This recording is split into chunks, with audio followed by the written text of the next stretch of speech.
Hey everybody! With all the voices out there telling us this or telling us that, sometimes opposite things, how can you know what the truth is?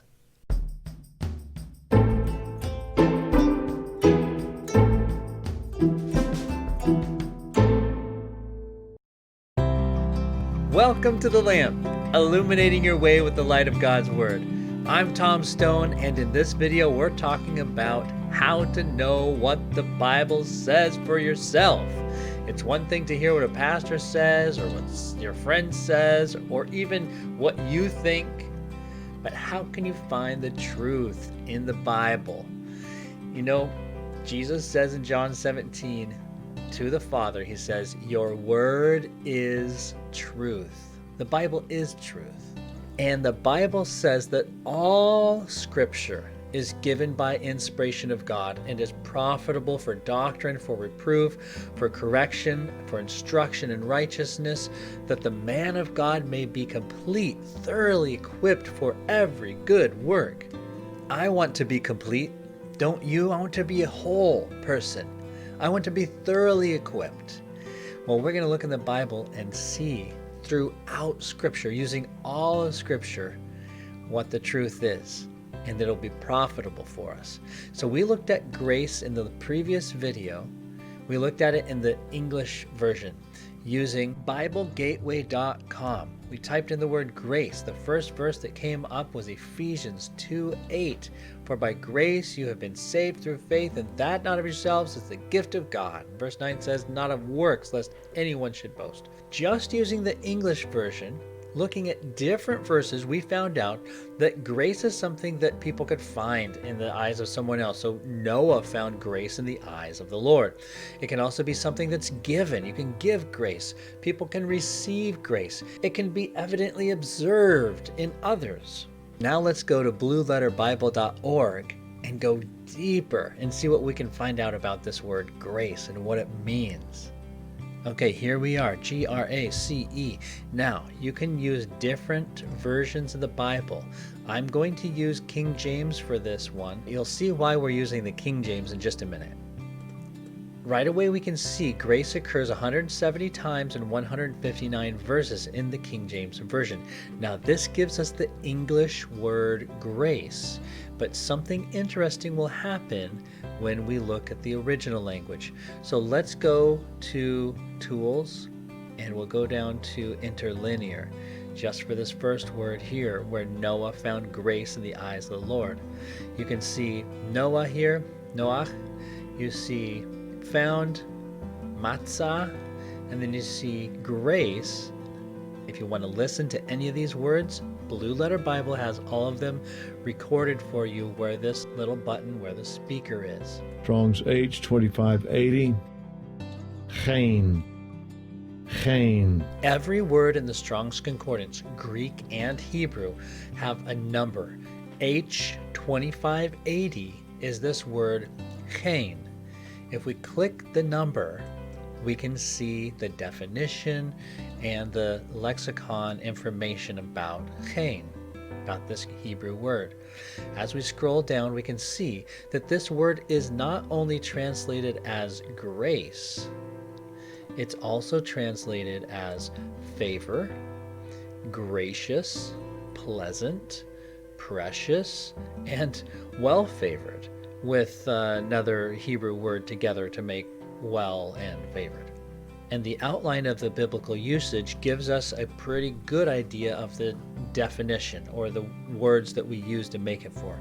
Favor, grace, charm, favor, grace, elegance, favor, acceptance. So we really get this idea that this word means favor, approval, preference. Noah found grace in the eyes of the Lord. He found favor in the eyes of the Lord.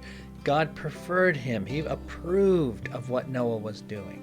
We can scroll down further here and see a hard copy of a lexicon entrance here, and it says, with the suffix on it here, whatever that is, from this root, we have grace, favor, goodwill. There's that word favor again.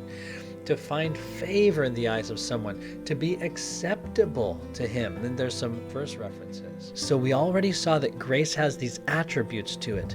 Now we know that it's also favor. It's also acceptance.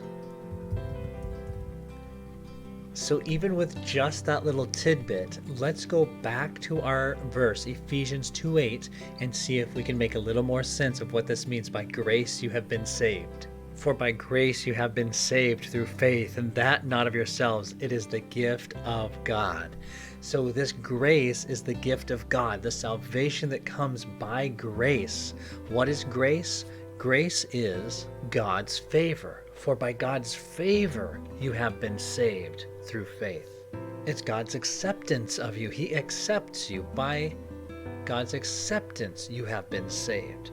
Or we could even say, by God's approval you have been saved through faith. Now, we're not trying to change the scriptures. We're not trying to add anything or take anything away. This is just for our understanding of what the word means. And really, grace is the best translation, I believe. If you go to something like Bible Hub, you can see that the majority of the translations that are listed there in Ephesians 2:8 use the words, for by grace you're saved. But what is grace? It's this favor of God. It's his approval. Maybe the next question that we're not going to answer in this video would be, what does God approve of? Or how do we find grace in God's sight? That'd be an excellent question to ask. But we're not going to do that in this video. You can definitely do that in your own time. Ask yourself, what brings me to a place of acceptance? How do I find grace in the eyes of the Lord?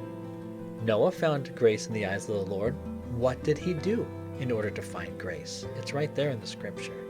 But let's go back to blueletterbible.org, because there's one more thing we want to see on this page. When we keep scrolling down, we will see that this word H2580 in the King James Version is listed here. This is why I like to use the King James Version for this exercise, because it highlights the Strong's number right next to the word. Now watch what happens here. In Genesis, we see the word grace. This word chen is being translated as grace, but in Genesis 18:3, it's being translated into the English word favor, but it's the same word, H2580. Genesis 19:19, grace. Genesis 30:27, favor. Grace, grace, grace, grace, grace. So a lot of grace and some favor, the same Hebrew word. So this can really open up our minds to what the Bible is saying. It doesn't have to be complicated. We're just looking at the word, we're typing it into the little search box, and we're seeing, what does the Bible say about this thing? If we click on the different options, like the tools and the Hebrew word, we can find out what the Hebrew word is. We don't really have to know what the Hebrew word is. We don't have to know that it's chen or whatever. We just need to know what it means and where it's found. And as we search the Bible and we keep reading and taking notes and compiling data just for our own understanding, we can come to a better understanding of what this word means. I'd like to take you to one more place in the New Testament.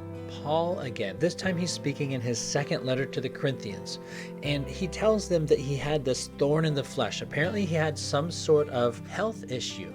He prayed to the Lord and he said, Lord, please take this thing away from me. And he asked 3 times, and God answered Paul. And here's what he says. God said, he said to me, my grace is sufficient for you, for my strength is made perfect in weakness.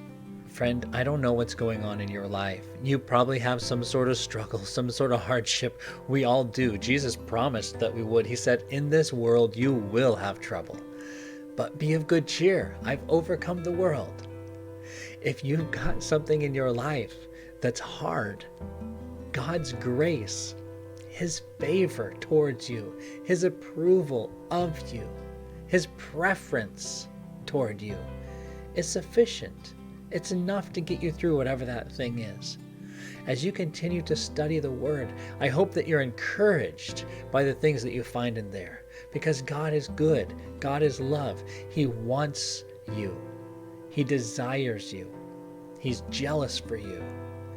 And as we study the Word of God and we find out more and more about Him, my hope is that you will fall so deeply in love with Him because of the things that you're learning, and hopefully because of an experience that you have with Him based on the Word of God as you spice up your life with His Word.